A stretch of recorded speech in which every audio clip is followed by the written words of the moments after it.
وہ نبی اکرم صلی اللہ علیہ وسلم نے خود نہیں اپنے پاس سے بنائی، یعنی انہوں نے خود تحریر نہیں کی. اس کی سب سے بڑا ثبوت کیا ہے کہ رسول اللہ صلی اللہ علیہ وسلم امی تھے. امی یعنی لکھنا پڑھنا نہیں جانتے تھے. آپ صلی اللہ علیہ وسلم نے کہیں سے بھی کوئی رواجی تعلیم حاصل نہیں کی تھی. اور یہ بھی حکمت سے بھرپور بات ہے، کیونکہ اس طرح عرب کے اس الزام کی تصدیق ہو جاتی کہ انہوں نے اپنی فہم و فراست سے اس کتاب کو خود تحریر کیا ہے. دوسرے نمبر پہ اس چیز کے لیے ایک اور آئی کہ یہ جو کتاب ہمارے پاس آئی یہ کم و بیش 23 سال یعنی 22 سال 9 ماہ کے عرصہ مبارکہ کے اندر رسول اللہ صلی اللہ علیہ وسلم کے قلب مبارک پر وقت اور حالات کے نزاکت کے حساب سے ثبت ہوئی. اور یہ کوئی تحریری شکل میں ہمارے پاس نہیں آئی. جیسے موسیٰ علیہ السلام کو تورات جو تھی وہ تحریری فارم کے اندر اللہ رب العزت نے تختیوں میں لکھی ہوئی دی تھی، کیونکہ قرآن الحکیم میں خود آتا ہے کہ جب موسیٰ علیہ السلام کوہ طور سے واپس لوٹے اور انہوں نے اپنے قوم کو بچڑے کی عبادت میں دیکھا تو انہوں نے غصے میں تختیوں کو پٹخ کر زمین پر رکھ دیا اور اپنے بھائی سے جھگڑنے لگے. اس لیے وہ اللہ تعالیٰ نے لکھی ہوئی تحریرن کتاب یعنی فارم میں ان کو دی تھی. اب جو ہے یہ دونوں کی دونوں ایسی چیزیں ہیں جو رسول اللہ صلی اللہ علیہ وسلم پر اس کتاب کے نازل ہونے کی مکمل طور پر تصدیق کرتی ہیں کہ یہ کتاب اللہ رب العزت کی طرف سے نازل کردہ ہے. اور اللہ تعالیٰ نے ایک اوپن چیلنج دے دیا کہ اب تم اگر کر سکتے ہو یعنی اس جیسی کوئی چیز بنا سکتے ہو تو لے کر آ جاؤ. اور پھر اللہ رب العزت نے فرمایا فَإِن لَمْ تَفْعَلُوا، اور پھر اگر تم نے نہ کیا، ولن تفلو یعنی یہ پھر دوبارہ ایک لفظ کو جب دوبارہ دہرا دیا جاتا ہے، یعنی پہلے نہیں کا صیغہ استعمال کیا گیا کہ لم تفعلو کہ نہیں تم کر سکتے، اور پھر دوبارہ اسی صیغے کو دہرایا گیا ولن تفعلو اور ہرگز تم نہیں کر سکتے. تو یہ یہاں پر دوسرا جو ہے وہ تاکید کا صیغہ آ گیا کہ تم تو ہرگز کر ہی نہیں پاؤ گے. فاتقوا النار التی، بس ڈرو اس آگ سے، التی وہ جو وقودها الناس کہ جس کا ایندھن ہے انسان، والحجارہ اور پتھر، اعدت للکافرین تیار کی گئی ہے کافروں کے لیے. یعنی پہلے فرمایا گیا تم یہ کام کر لو، پھر فرما دیا گیا تم تو کر ہی نہیں سکتے، اور پھر فرمایا تم یقیناً کبھی نہیں کر سکتے. یعنی 3 دفعہ کے صیغے کے اندر اللہ تبارک و تعالیٰ نے جو ان کو چیلنج دیا تھا اس کے بعد ان کی اصلیت کو بیان بھی کر دیا کہ تم تو کر ہی نہیں سکتے. یہ اللہ کا دھمکی آمیز انداز جو ہے وہ بتا دیا گیا انسانیت کو کہ تم کر نہیں سکتے. یعنی اللہ رب العزت جو ہے اس کی فہم و فراست جو ہے وہ انسان میں کہاں ہو سکتی ہے. اور پھر کہا گیا کہ تم یقیناً نہیں کر سکتے اور تم نے اس بات کو کرنے کی کوشش بھی کی تو یاد رکھو کہ تم سب جو ہے نا آگ کے ایندھن کا سامان بننے والے ہو جو کہ کافروں کے لیے تیار کی گئی ہے. اب بات تو یہاں پر کافروں کی ہو رہی ہے، ہم تو مسلمان ہیں. کفرا کا مطلب ہوتا ہے سخت مایوس انسان، یعنی یہاں پر مراد ہر وہ انسان ہے جو اللہ تعالیٰ کی تعلیمات کو جھٹلانے کی کوشش کرتا ہے، اس کی جگہ پر نئی کوئی بات لانے کی کوشش کرتا ہے، اور جو کوئی بھی انکار کرے گا اسے کفرا کہہ کر یعنی اس کی جمع کفرا کی جمع کافرین کہہ کر مخاطب کیا گیا. پھر سب سے بڑی بات ہے یہ تو کہا گیا انسان اور پتھروں کو آگ میں ڈالیں گے. اب پتھر آگ میں کیسے ڈالے جائیں گے، یعنی پتھر ایندھن کا سامان کیسے بنتے ہیں. حضرت ابن عباس رضی اللہ تعالیٰ عنہ جو کہ نبی اکرم صلی اللہ علیہ وسلم کے چچازاد بھائی ہیں، انہوں نے بہت کم عمری میں ہی رسول اللہ صلی اللہ علیہ وسلم کی صحبت اختیار کی اور انہوں نے بہت سیکھا. ان کو مفسر القرآن کہا جاتا ہے. وہ فرماتے ہیں کہ اس سے مراد گندھک کے پتھر ہیں، اور اس کے علاوہ دیگر صحابہ کرام اور جو مفسرین ہیں وہ یہ فرماتے ہیں کہ اس میں تمام تر بت جو کہ پتھر کے بنے ہوئے ہوتے ہیں اور اصنام جن کی لوگ عبادت کرتے ہیں ان سب کو پکڑ کر آگ میں اللہ رب العزت ڈال دیں گے. اسی طریقے سے سورۃ الانبیاء کی آیت نمبر 98 میں اللہ تبارک و تعالیٰ ارشاد فرماتے ہیں تم اور جن کی تم عبادت کرتے ہو جہنم کا ایندھن ہوگے. یعنی اللہ تعالیٰ نے بیان فرما دیا. اور پھر کیا ہوا کہ سائنٹیفک اسٹڈی کہتی ہے کہ پتھروں کی رگڑ سے آگ جل جاتی ہے. اسی طریقے سے انسان کی جسم میں جو منرلز پائی جاتی ہیں بہت ساری، پوٹیشیم، کیلشیم، یہ جتنی بھی فاسفورس وغیرہ جو ہوتا ہے، اور اس کی جسم سے نکلنے والی جو چربی ہے وہ دیگر نمکیات تمام تر آگ کو جلانے کا باعث بنتی ہیں. جس طرح دنیا میں بھی کوئلہ جو کہ اصل میں نکلتا تو پتھر کے اندر سے ہی ہے لیکن بڑی بڑی صنعتوں کو جلانے کا کام کرتا ہے. پھر فرما دیا گیا کہ جو کوئی اللہ کی نافرمانی کرے گا تو اللہ تعالیٰ آگ کے اندر اس کو ایندھن کے سامان کے طور پر ڈال دے گا. اس کا صاف مطلب یہ ہوا کہ جب تک کسی آگ کو جلائی جاتی ہے نا تو اس میں مزید ایندھن جو ہے وہ ڈالا جاتا ہے. جب فرنس جو ہوتی ہے، بڑی بڑی بھٹیاں ہوتی ہیں، وہ کیوں ہر وقت دن رات چلتی رہتی ہیں؟ اس لیے کہ ان کے اندر جو سپلائی ہے، جو کہ جلانے کا میٹیریل ہے، جو ان کے جلنے کا باعث ہے، وہ متواتر ڈلتا رہتا ہے، تو اس کی آگ کبھی بھی بجھتی نہیں ہے. جس طریقے سے آپ نے بعض جو ہے پارسیوں کے آتش کدوں کے بارے میں سنا ہوگا کہ وہ کبھی بھی نہیں بجھتے. وجہ کیا ہے؟ کہ اس کے اندر متواتر وہ کول وغیرہ ڈالتے رہتے ہیں. تو اللہ نے بھی فرما دیا کہ اس آگ میں ڈالا جائے گا جس کا ایندھن جو ہے وہ انسان اور پتھر ہیں. اللہم لا تجعلنا منہم، اللہم لا تجعلنا منہم، اللہم لا تجعلنا منہم، آمین.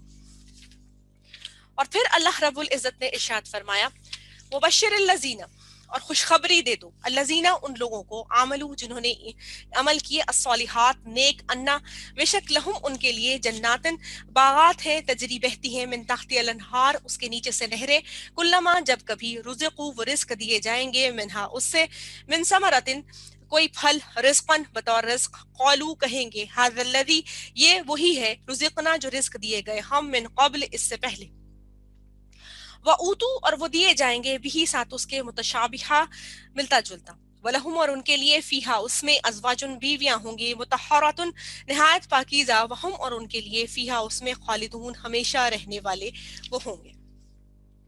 اب پھر اللہ رب العزت نے کیا فرمایا؟ جنت کی خوشخبری کن لوگوں کے لیے؟ جو کہ نیک اعمال کرتے ہیں. دوزخ کے بعد اب جنت کا ذکر ہے. اللہ رب العزت نے کائنات کی ہر شے کو جوڑوں کی فارم میں پیدا کیا ہے، جیسے زمین اور آسمان، رات اور دن، صبح اور شام. اسی طرح جنت کا جو مثنہ یعنی اس کا جوڑا جو ہے وہ کیا ہے؟ دوزخ ہے. حتیٰ کہ قرآن الحکیم کی جو سورہ مبارکہ ہیں وہ بھی اللہ رب العزت نے جوڑوں کی فارم میں دی ہیں، جیسے سورہ البقرہ کا جوڑا سورہ آل عمران ہے. ایک اہل یہود کے بارے میں ذکر فرماتی ہے، اور سورہ آل عمران جو ہے وہ عیسائیت یعنی اہل انجیل کے بارے میں ذکر فرماتی ہے. صرف جو واحد لا شریک جو ذات ہے وہ اللہ رب العزت کی ہے.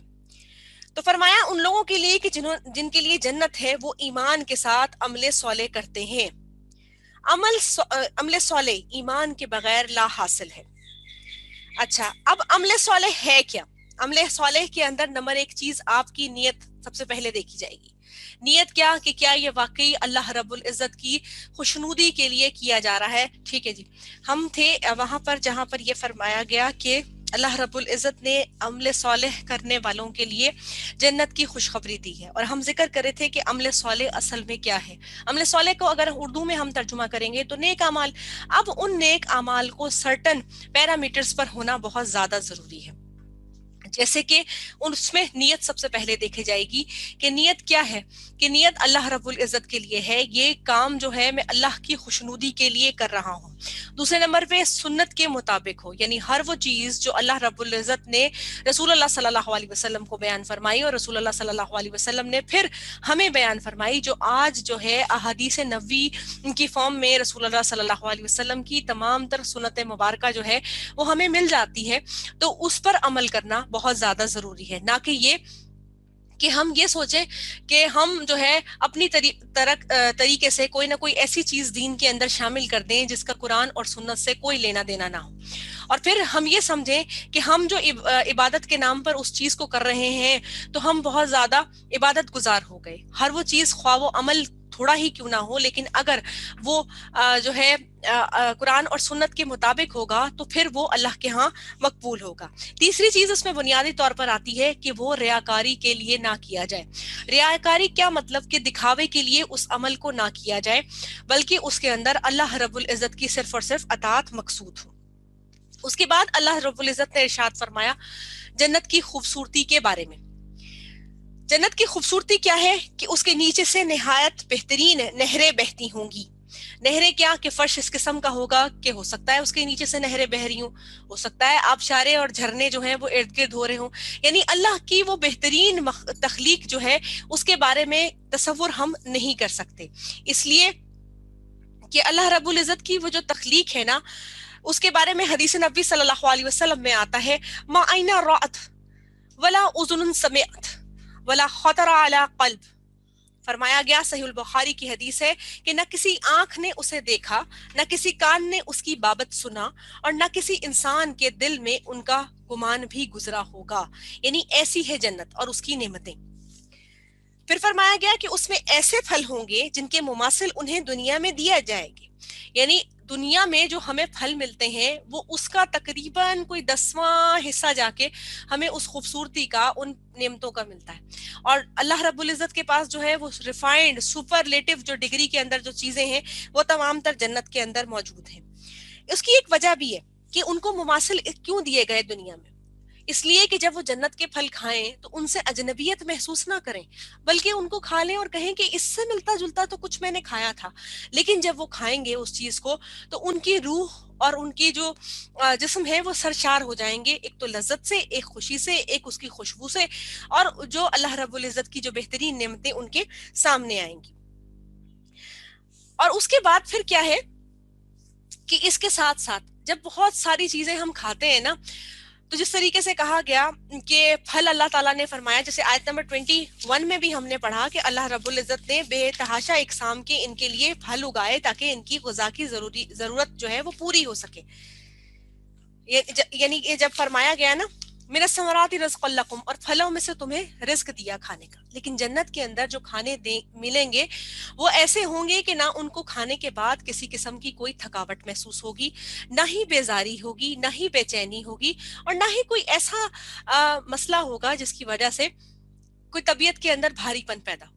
حتیٰ کہ جو شراب کے جام جو ہے غلمان لے کر گھوم رہے ہوں گے جن کو اہل جنت پئیں گے، اس کے بعد بھی ان کے اندر کوئی نہ لغو بات ہوگی، نہ بےہودہ گوئی ہوگی، اور نہ ہی وہ ان کے حواس کو معطل کر دے گی، بلکہ کیا ہوگا، وہ ان کی کیفیت جو اللہ تبارک و تعالیٰ نے تسکین کی رکھی ہے وہ اس کو بڑھا دے گی. پھر فرمایا گیا کہ وہ اس میں ہمیشہ رہیں گے. جنت کا بہترین ترین حسن جو ہے نا وہ اس کی ہمیشگی ہے.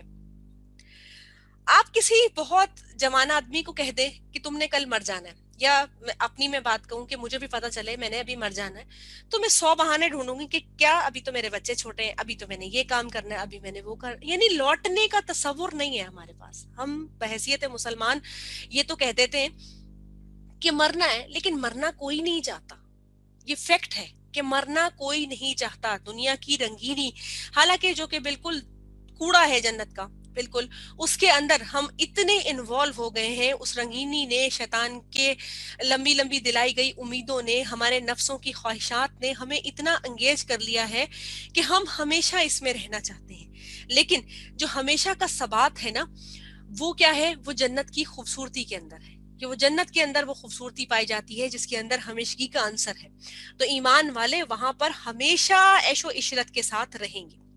دنیا کے اندر ہم ہمیشہ رہ سکتے ہیں، لیکن ایک طریقے سے اپنے آثار کو ایسا چھوڑا جائے، کوئی کام جو کہ حق کا ہو اور ایسا بہترین ہو جو آپ کو نسلوں تک یاد کروا دے. آپ اس طرح اپنے آپ کو چھوڑے جا سکتے ہیں. اس کی بہترین مثال ہمارے علماء کرام ہیں، جن میں سب سے بڑی مثال ڈاکٹر اسرار احمد کی ہے. ہم ان کو حضرت بھی کہہ سکتے ہیں رحمت اللہ علیہ. تو ان کی ہے، اللہ تعالیٰ ان کی مغفرت کرے، ان کی درجات کی بلندی ان کو عطا فرمائے. کیا ہے، وہ خود ڈاکٹر تھے لیکن انہوں نے اتنی تعلیمات دیں کہ آج ان کو فوت ہوئے ہوئے 10 سال کا عرصہ گزر چکا ہے، لیکن ہر جگہ پہ آپ کو ان کی قرآن کو سکھاتی ہوئی ویڈیوز جو ہے وہ میسر ہے. آپ جب بھی سیکھتے ہیں آپ نئے سرے سے سیکھتے ہیں. اس کے علاوہ جو ہے مولانا مودودی ہو گئے، صحیح البخاری لکھنے والے، جو بخاری جنہوں نے تحریر فرمائی ہے، وہ کیا ہے، اپنے کام کو جو دین کے لیے وہ کر گئے، وہ اپنے لیے جو صدقہ جاریہ بنا گئے، وہ اپنے آپ کو اس دنیا کے اندر بھی رکھ گئے کہ لوگ جب ریفرنس کو تلاش کرتے ہیں تو ان کی اچھائی کو تلاش کرتے ہوئے ان کتابوں کا حوالہ دیتے ہیں، اس سے سیکھنے کی کوشش کرتے ہیں. اور آج بھی جید علماء کرام جو کہ اس معاشرے کے اندر کام کر رہے ہیں تمام تر، وہ کیا ہے، وہ اپنی ایک سبت کو، اپنے ایک آثار کو، اپنی ایک صدقہ جاریہ کی چیزوں کو دنیا کے اندر چھوڑے جا رہے ہیں، اس لیے کہ لوگ ان کو اچھے الفاظ میں یاد کریں گے. یہ جو یاد کرنا ہے نا، یہ بھی آپ کا اس دنیا کے اندر رہ جانا ہے. ورنہ جو مر جاتا ہے تو بعضوں کا اللہ معاف کرے، اس کے لیے یہ بھی کہا جاتا ہے نا، مر گیا مردود، اچھا ہوا خسکم جہاں پاک، اس طرح کے الفاظ بھی بولے جاتے ہیں. تو یہ بھی دنیا میں رہ جانے کی ایک چیز ہے. پھر فرمایا گیا کہ وہاں پر عیش و عشرت ہوگی، نہ کوئی دکھ ہوگا، نہ بیماری ہوگی، نہ تکلیف ہوگی، نہ تنگی ہوگی، نہ عشرت اور عشرت ہی عشرت ہوگی.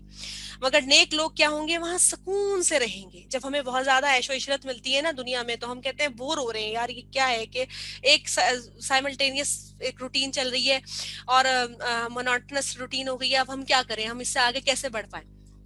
تو کیا ہوا کہ دنیا جنت ایک ایسی بہترین جگہ ہے جس کے اندر آپ کو ایکسپلور کرنے کی بہت زیادہ جگہ ہے. آپ تصور کریں کہ جنت اللہ تعالیٰ کی حسین ترین نظارہ ہے جس میں دیکھنے کے لیے کتنی بہترین چیزیں ہوں گی. تو پھر کیا فرمایا گیا کہ وہ لوگ وہاں بور نہیں ہوں گے. اور پھر کہا گیا کہ حدیث نبی صلی اللہ علیہ وسلم میں آتا ہے کہ جنت اور جہنم میں جانے کے بعد ایک فرشتہ اعلان کرے گا، اے جہنمیوں اب موت نہیں ہے، اور اے جنتیوں اب موت نہیں ہے. جو فریق جس حالت میں ہے اسی حالت میں ہمیشہ رہے گا. صحیح البخاری کی کتاب الرقاق نے اسے مروی کیا ہے. پھر فرمایا گیا کہ اس کے اندر نیک بیویاں ہوں گی. کیوں؟ کیونکہ دنیا کے اندر بھی اللہ تبارک و تعالیٰ نے ساتھی دیا، ساتھی کو لازم و ملزوم قرار دیا کہ ساتھی جب ہوتا ہے نا تو انسان یہ تصور کرتا ہے کہ میرے ساتھ کوئی ہے. اور اللہ رب العزت نے کائنات کا جو پہلا رشتہ جوڑا تھا نا ایک انسان کا دوسرے انسان سے، وہ میاں بیوی کا رشتہ تھا. حضرت آدم علیہ السلام کو بھی اللہ تعالیٰ نے ایک زوج دی تھی، یعنی کہ حضرت حوا دی تھی. تو کیا ہوا کہ وہ جوڑا جو کہ ساتھ رہتا ہے، جو کہ تعمیر و ترقی کرتا ہے. یہ میاں بیوی کا رشتہ محض جو ہے اولاد کی پیدائش کے لیے نہیں ہوتا، یا آپ کی جو بیکار کی باتیں ہم سنتے ہیں یہ اس کے لیے، یہ دونوں کا آدمی اور عورت کا رشتہ نہیں ہے. یہ اتنا بہترین رشتہ ہے جس کے اتنے کام بنتے ہیں کرنے والے کہ اگر یہ رشتہ صحیح معنوں کے اندر اپنی جو پیدا ہونے والی اولاد ہے اس کی اخلاقی تربیت کر لے تو جو معاشرے کے اندر بھیڑیے اور درندے ہمیں گھومتے ہوئے نظر آ رہے ہیں نا، یہ کبھی بھی ہمیں گھومتے ہوئے نظر نہ آئے. یہی چیز جو ہے اگر بیٹیوں کی بھرپور طریقے سے ان کو پروان چڑھا دیں، اللہ تعالیٰ حفاظت فرمائے، ہر چیز کرے پراپر طریقے سے، تو یہی جو بچیاں ہیں یہ بہترین آگے نئی نسلوں کی جو ہے بہترین جو ہے معلم بن سکتی ہیں، یہ ان کی تربیت کر سکتی ہیں. تو یہ محض یہ جوڑا جو جسے مرد اور عورت کہہ دیا گیا، یہ کوئی عام چیز نہیں ہے، یہ پورے کا پورا ایک اسکول آف تھاٹ ہے، پورے کا پورا ایک انڈسٹری ہے جس کے اندر سے پروڈکشن کا بہترین طور پر کام ہو سکتا ہے. اور اگر اس سونے پہ سہاگا والی بات کیا ہو جائے کہ اس میں یہ ہو جائے کہ اگر میاں بیوی کی سوچ مل جائے، ان کے اندر سوچ کی ہم آہنگی ہو جائے اور وہ مثبت ہو، یعنی کہ کسی دنیاوی چیز کے اندر ہو. دنیاوی بھی ٹھیک ہے کیونکہ انسان کو ترقی کرنی ہوتی ہے، لیکن اگر وہ مثبت دین کے حوالے سے ہو جائے تو عورت فرنٹ لائن پہ آتی جب ہے جب اس کے بیک کے اوپر اس کا شوہر کھڑا ہوا ہوتا ہے، اس کے گھر والے کھڑے ہوئے ہوتے ہیں. فرنٹ لائن پہ آتی ہی ہمیشہ تب ہے کہ اس کے بیک کے اوپر اسے سپورٹ دینے والا دنیا کے اندر کوئی کھڑا ہوتا ہے. تو اللہ رب العزت نے یہاں پہ بھی فرمایا کہ ان کے لیے جنت کے اندر جوڑے ہوں گے، یعنی ان کے لیے نیک بیویاں ہوں گے، ساتھی ہوں گے، غمگسار ہوں گے، اور ان کے لیے ایک تعلق کی فضا کو قائم کر دیا گیا. پھر فرمایا، پھر اس کے بعد آیت نمبر 26 میں اللہ رب العزت ارشاد فرماتے ہیں، آج ہم انشاءاللہ تعالیٰ 29 تک کور کریں گے انشاءاللہ العزیز. ان اللہ کے بے شک اللہ تعالیٰ لا یستحشی نہیں شرماتا، نہیں حیا فرماتا یا شرماتا، ان یضربا کہ وہ بیان کرے مثلا کوئی مثال، ما بعوضتن مادہ مچھر کی، فما یا جو کوئی بھی فوقہا اس کے اوپر ہو. فاما الذین تو ہے رہے الذین وہ لوگ آمنو جو ایمان لائے، فیعلمون بس وہ علم رکھتے ہیں، انہو کہ بے شک وہ الحق حق ہے، من ربہم ان کے رب کی طرف سے. واما الذین اور رہیں وہ جنہوں نے کفر کیا، فیقولون تو وہ کہتے ہیں، ماذا کیا کچھ اراد اللہ ارادہ کیا اللہ تعالیٰ نے، بہذا مسئلہ اس مثال کے ساتھ، یضل بہ کثیرن گمراہ کرتا ہے اس کے ساتھ بہت سوں کو، ویہدی اور ہدایت دیتا ہے بہ کثیرا بہت سی تعداد کو، وما یضل اور نہیں گمراہ کرتا بہ اس کے ساتھ الا الفاسقین مگر فاسقوں. اب فرما دیا گیا کہ اللہ تبارک و تعالی جو ہے، اللہ رب العزت جو ہے وہ کیا کرتے ہیں کہ ایک چھوٹی سی مچھر کی مثال کو دینے سے بھی نہیں شرماتے ہیں. یعنی اللہ تعالیٰ نے جب دلائل کو کہہ دیا کہ قرآن جو ہے ایک معجزہ اللہ نے اپنے دلائل سے ثابت کر دیا، تو کفار نے ایک دوسرے طریقے سے اعتراض کر دیا کہ اللہ تعالیٰ تو عظیم ہستی ہے نا، ہم بھی مانتے ہیں تم بھی مانتے ہو، لیکن یہ چھوٹی چھوٹی مچھر کی مکھی کی مثالیں کیوں قرآن پاک میں آئیں؟ اگر یہ کتاب اللہ کی طرف سے ہے تو اللہ تعالیٰ نے پھر اس بات کو واضح فرمایا کہ اللہ تعالیٰ تمہیں حق بات بتانے سے نہیں شرماتا، خواہ وہ ایک عام کیڑے ہی کی کیوں نہ ہو، اس لیے کہ ہر شے کو تخلیق کرنے والا اللہ تعالیٰ ہے۔ نمبر 2، حکمت سے بھرپور چیزیں ہوتی ہیں جب ہم چھوٹی چھوٹی مثالوں کو لے کر چیزوں کو سمجھتے ہیں۔ پھر چھوٹی اور ظاہری شے کی بات نہیں سمجھ آتی، بلکہ اس چھوٹے سے کیڑے کے اندر جتنی چیزیں اور جتنا نظام اس کا چل رہا ہے اس کو دیکھ کے اللہ تعالیٰ کی صنائی اور زیادہ نظر آتی ہے۔ ہدایت اس کو ملتی ہے جو چھوٹی بات کو مان جاتا ہے، اور بھٹکاوے کے لیے تو ایک بڑی بات بھی کافی ہے۔ سورہ نساء کی آیت نمبر 115 میں اللہ تعالیٰ ارشاد فرماتے ہیں، نولیہ ما تولا، کہ جس طرف کوئی پھرتا ہے ہم اس کو اسی طرف پھیر دیتے ہیں۔ تو مشرکین جب رسول اللہ صلی اللہ علیہ وسلم کو یہ کہا کرتے تھے کہ اللہ تعالیٰ اس طرح کی بات کیوں کرتے ہیں، تو اللہ تعالیٰ نے خود فرما دیا کہ اللہ تعالیٰ تو یہ آزمائش کے لیے بھی کرتے ہیں کہ جس کو بہت ساروں کو اس بات سے بھٹکا دیتے ہیں اور بہت سارے ہدایت لے جاتے ہیں۔ ہدایت وہ لے جاتے ہیں جنہوں نے شروع سے سر تسلیم خم کیا ہوا ہوتا ہے، جو یہ سمجھتے ہیں کہ یہ کتاب جو ہے اللہ رب العزت کی طرف سے نازل کرتا ہے، یہ عام بندے کی کتاب نہیں ہے۔ اور بھٹکتے وہ کون ہیں؟ جو یہ کہتے ہیں کہ یہ ہم تو بڑی بڑی چیزوں کو سمجھنے کے لیے آئے تھے، یہاں پہ تو چھوٹی چھوٹی چیزوں کو بتایا جا رہا ہے۔ تو ہم کیا کرتے ہیں، جب تک اپنے دلوں کو واضح طور پر صاف نہیں کرتے نا حق کے لیے، ہمیں بات کو سمجھ نہیں آتی۔ اسی طریقے سے جب رسول اللہ صلی اللہ علیہ وسلم طہارت کے اصول بتایا کرتے تھے اپنے اصحاب کو، تو بعض جو کفار تھے اور بعض منافقین یہ کہا کرتے تھے کہ تمہارے نبی جو ہیں وہ تو رفع حاجت کے اسلوب سکھایا کرتے ہیں تمہیں۔ حالانکہ کیا ہے کہ طہارت جو ہے وہ نصف ایمان ہے۔ جب تک کوئی انسان اپنے آپ کو پاک صاف نہیں کر سکتا وہ تو ایمان میں داخل ہی نہیں ہو سکتا۔ تو جب تک بیسکس نہیں بتائی جائیں گی تب تک آپ بڑی چیز کو لینے کے قابل کب ہوں گے؟ ایک جو مچھر یا ایک مکھی جو کوئی بھی جس کا ذکر فرمایا گیا، اس کی ایک سائنٹیفک اگر ہم تخلیق کے اوپر جائزہ لیں تو وہ جو صرف ایک اگر شہد کی مکھی ہے، النحل جسے کہا گیا، وہ صرف پھلوں کا نیکٹر لیتی ہے اور اس کے بعد جو اپنے منہ سے نکالتی ہے جو کہ شہد کی فارم میں جمع ہوتا ہے، تو وہ کتنا خوبصورت ایک اللہ کی تخلیق جو ہے ہمیں نظر آتی ہے۔ تو اللہ تبارک و تعالیٰ نے فرمایا کہ اللہ تعالیٰ چھوٹی چھوٹی سی مثالوں کو بیان کرنے سے نہیں شرماتا۔ اور کیا ہوتا ہے کہ بھٹک وہ لوگ جاتے ہیں جن کے دلوں کے اندر کجروی ہوتی ہے، جن کے دلوں کے اندر ہوتی ہی ٹیڑھ پن ہے۔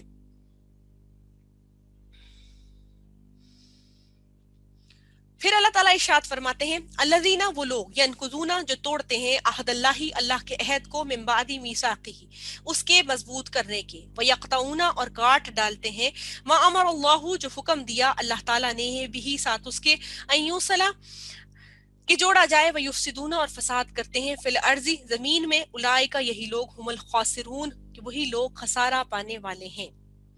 یہاں پر فرمایا نقضہ، نون قاف اور ضاد، نقضہ توڑ ڈالنا، کاٹ ڈالنا۔ مراد کیا ہوئی کہ وہ لوگ عہد کو توڑتے ہیں۔ کون سا عہد؟ ایک عہد ہوا عہد الست، جو کہ تمام ارواح عالم نے اللہ رب العزت کے حضور کیا تھا جب وہ عالم ارواح کے اندر تھی، جس کو سورۃ الاعراف نے بھی ارشاد فرمایا آیت نمبر 172 کے اندر، کہ جب تیرے رب نے بنی آدم کو پشتوں سے نکال کر گواہ بنایا کہ کیا میں تمہارا رب نہیں ہوں، تو انہوں نے کہا تھا کہ بے شک تو ہی ہمارا رب ہے، یعنی پوچھا تھا الستو بربکم، تو تمام لوگوں نے جواب دیا قالوا بلا۔ اللہ نے پوچھا کہ کیا میں تمہارا رب نہیں ہوں، تو سب نے کہا قالوا بلا، کہ کیوں نہیں اللہ تعالیٰ آپ ہی ہیں۔ اور دوسرا عہد کیا تھا جو تمام انبیاء علیہم السلام اپنی امت کے لوگوں سے لیتے ہیں، کہ تم اللہ کی عبادت کرو گے اور اس کے ساتھ کسی اور کو شریک نہیں ٹھہراؤ گے۔ اور عہد سے مراد تیسرا عہد وہ ہے جو کہ اللہ تعالیٰ نے اہل کتاب سے تورات میں لیا تھا، کہ ایک آخری نبی، یعنی نبی آخر الزماں صلی اللہ علیہ وسلم آنے والے ہیں، تم ان کی پیروی کرو گے، ان کی تصدیق کرو گے اور ان کی نبوت پر ایمان لاؤ گے۔ یہاں پر اس تیسرے عہد کا ذکر ہے جو کہ انہوں نے توڑ دیا تھا۔ اور پھر فرمایا گیا کہ تم تو توڑ دیتے ہو ان عہدوں کو جو کہ کہے جا رہے تھے، یعنی کہ دیے جا رہے تھے، دیے گئے تم عہد، اور پھر کیا ہوا، تم نے حق کو توڑ دیا، اور اب کیا کر رہے ہو تم، زمین کے اندر فساد پیدا کرنے کا باعث بن رہے ہو، اور یہی لوگ اصل میں خسارہ پانے والے۔ اہل یہود کو خطاب کر کے اللہ رب العزت نے یہ فرمایا کہ اہل یہود برسوں سے انتظار کر رہے تھے کہ ان کے درمیان ایک نبی مبعوث ہونے والے ہیں جن کے آنے کے بعد ان کو دوبارہ ریوائول ملے گا، یعنی دوبارہ ان کا عروج ہوگا اور وہ دوبارہ زمین پر اختیارات پا جائیں گے۔ انشاءاللہ العزیز آگے آگے جیسے ہم بڑھتے جائیں گے تو سورہ البقرہ کے اندر ہی یہود کو جو اللہ تعالیٰ کی طرف سے ہونے والی جو نوازشیں تھیں ان کا ذکر آئے گا، تو ہمیں پتہ چلے گا کہ یہ اہل یہود اللہ کی لاڈلی ترین قوم تھی کہ جس پر اللہ تبارک و تعالیٰ نے بہت سارے انعام و اکرام دیے تھے، لیکن ان کا ذکر کرتے ہوئے یہ بتایا گیا کہ وہ ہمیشہ سے جب انہوں نے ڈھٹائی کی، کبر کیا، بات نہ مانی، تو عذاب بھی ان کے اوپر بہت زیادہ آئے، ان کی نسلوں کو مٹا بھی دیا گیا ہے۔ تو کہا گیا کہ تم نے اس عہد کو توڑ دیا کہ جب نبی صلی اللہ علیہ وسلم آئیں گے تو تم ان کی پیروی کرو گے، تصدیق کرو گے اور ان کی نبوت پر ایمان لاؤ گے، لیکن ان کے اندر جو جیلسی کا عنصر تھا کہ نبی اکرم صلی اللہ علیہ وسلم بنی اسرائیل میں سے کیوں نہیں آئے، بنی اسماعیل میں سے کیوں آئے، تو نتیجہ کیا ہوا کہ اس کی بنا پر یہ لوگ جو ہے رسول اللہ صلی اللہ علیہ وسلم کی بات کو ماننے کی بجائے کفار مکہ کا انہوں نے ساتھ دیا اور طرح طرح کی جنگوں کو مسلط کیا اور یہ فساد کرنے والے ہو گئے۔ تو اللہ تعالیٰ نے ارشاد فرمایا کہ اصل میں یہی لوگ خسارہ پانے والے ہیں۔ اس کے بعد اللہ تبارک و تعالیٰ ارشاد فرماتے ہیں کیفا، کس طرح، تکفرون، تم انکار کرتے ہو، باللہ، اللہ تعالیٰ کا، وکنتم، حالانکہ تھے تم، امواتن، مردہ، فاحیاکم، پھر اس نے زندہ کیا تم کو، ثم پھر یمیتکم، وہ موت دے گا تمہیں، ثم پھر یحییکم، وہ زندہ کرے گا تمہیں، ثم پھر الیہ، اسی کی طرف، ترجعون، تم لوٹائے جاؤ گے۔ اللہ تعالیٰ نے فرمایا ان تمام تر کیونکہ رکوع مکمل ہونے والا ہے تو اختتامی جو اللہ تعالیٰ نے بیان دیا، یعنی کہ وہ فرمایا، وہ اللہ فرماتے ہیں کہ کس طرح تم انکار کر دو گے حالانکہ تم مردہ تھے، یعنی انسان اپنی تخلیق سے پہلے عالم ارواح کے اندر بے جان طور پہ لٹکا ہوا ہوگا یقیناً، اور پھر کیا ہوا کہ اس نے تمہیں زندہ کر دیا، یعنی جس نطفے سے، بے جان حقیر ناپاک قطرے سے انسان کی تخلیق ہوئی، ایسے ہزار قطرے ہوتے ہیں لیکن اللہ تعالیٰ جان تو کسی ایک میں ڈالتا ہے نا، اور پھر اس سے کیا ہوتا ہے، انسان کی تخلیق ہو جاتی ہے۔ تو پھر کیا ہوا کہ تم مردہ تھے اور اس مردہ کے بعد اللہ تعالیٰ نے تمہیں زندہ کر دیا، اس کے بعد وہ پھر تمہیں موت دے دے گا، یعنی نہ تو اپنی مرضی سے آئے ہیں اور نہ ہی اپنی مرضی سے یہاں ٹھہر سکتے ہیں، یعنی لائے بھی اسی کی مرضی سے گئے ہیں، رب العزت کی مرضی سے، اور لے جائے بھی اسی کی مرضی سے جائیں گے۔ ثم یحییکم، اور پھر وہ تمہیں زندہ کر دے گا۔ جب تین میجر چیزیں انسان کے اپنے اختیار میں نہیں ہیں تو یہ چیز، یعنی یہ آیت مبارکہ اصل میں یہ بات سکھاتی ہے کہ جب آپ کی مرضی اور اختیار چلتا ہی آپ کے اوپر نہیں ہے تو کیوں اللہ کی طرف اپنے آپ کو سر تسلیم خم کیوں نہیں کر دیتے، یعنی مکمل طور پر اطاعت کیوں اللہ رب العزت کی طرف نہیں کر دیتے کہ اپنی تمام تر رضاؤں کا، اپنی تمام تر سوچ کا محور اور مرکز جو ہے وہ اللہ رب العزت کی ذات اقدس کو بنا لیا جائے۔ تو پھر فرمایا گیا اسی کی طرف تمہیں لوٹنا ہے، یعنی تم نے جو کچھ بھی کر لیا نا، نہ تم مردہ تھے، اس نے تمہیں زندہ کیا، پھر وہ مار ڈالے گا، پھر وہ زندہ کرے گا، اور آخر میں تم اسی کی طرف لوٹا دیے جاؤ گے۔ پھر فرمایا گیا هو الذی، وہ اللہ، وہ ذات ہے، خلق، جس نے پیدا کیا، لکم، تمہارے لیے، ما فی الارض، جو کچھ زمین میں ہے، جمیعاً، سب کا سب، ثم استوی، پھر متوجہ ہوا، الی السماء، آسمان کی طرف، فسواہن، بس اس نے درست کر کے بنا دیا انہیں، سبع سماوات، 7 آسمانوں کو، وہو بکل شیء علیم، اور وہ اللہ ہر چیز کا خوب علم رکھنے والا ہے۔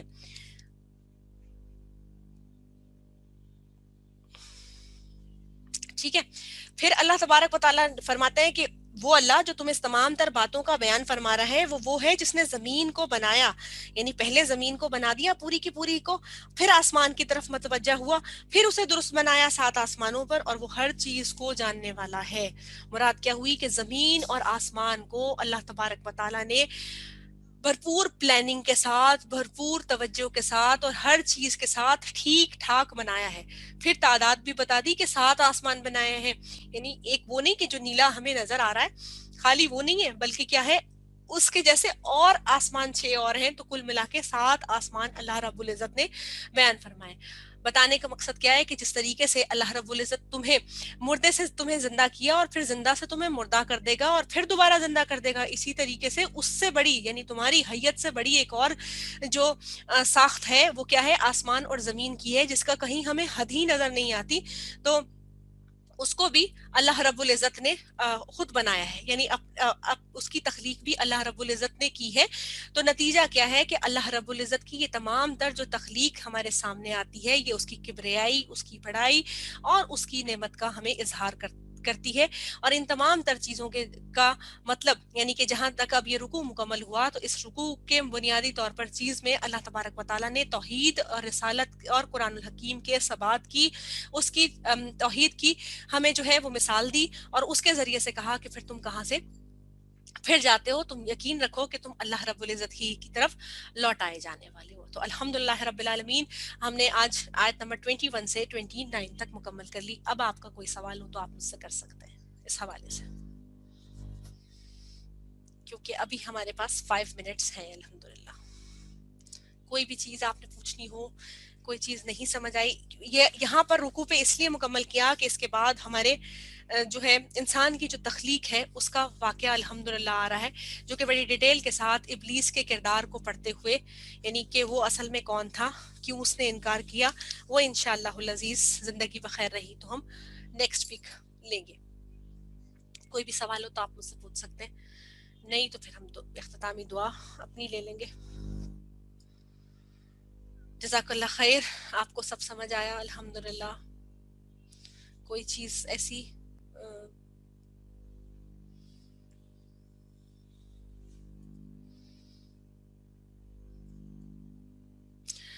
اچھا، ایکسپلین آیت نمبر 27۔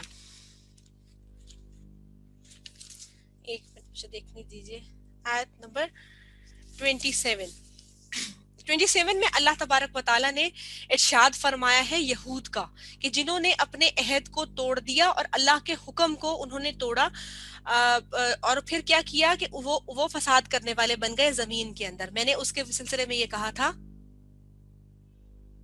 کون لوگ، اچھا اس میں ریلیٹڈ کیا ہے یہاں پر پرٹیکولرلی یہود کے اس عہد کا ذکر آ رہا ہے جو انہوں نے جو ان سے اللہ رب العزت نے لیا تھا، کس میں، تورات کے اندر، کہ بعد میں ایک نبی آنے والے ہیں جن کی تم اطاعت کرو گے اور جن کی تم پیروی کرو گے۔ یہاں پر جو کہا کہ وہ لوگ زمین میں فساد کرنے والے ہیں اور خسارہ کرنے والے ہیں، یہاں پر اہل یہود کو ہی یہاں پر کہا گیا ہے، یعنی پرٹیکولر فارم میں جو بات ہوئی کہ جو لوگ توڑتے ہیں عہد کو، اللہ کے عہد کو، کون سا عہد، جو اللہ تعالیٰ نے تورات کے اندر لیا تھا۔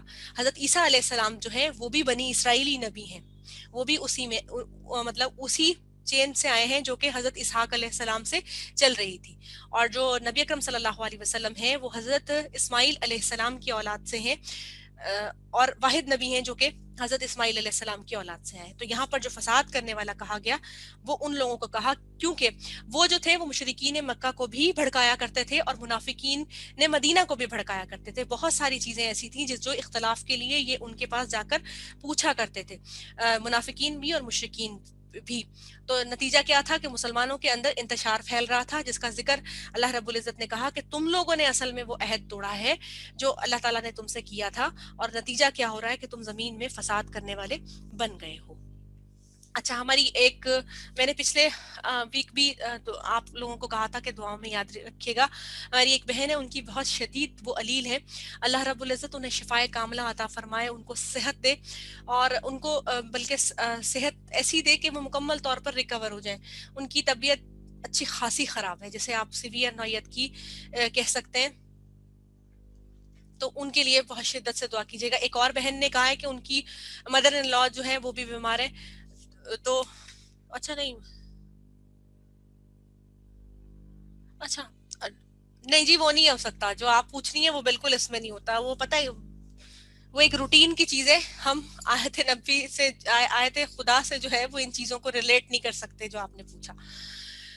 ٹھیک ہے جی، اور دوسرا یہ ہوا کہ جو ہم دعا کے لیے کہہ رہے تھے کہ ان کے لیے آپ دعا کیجیے گا، اس لیے کہ وہ بالکل کیمو تھراپی والی کنڈیشن کے اندر آئی ہوئی ہیں۔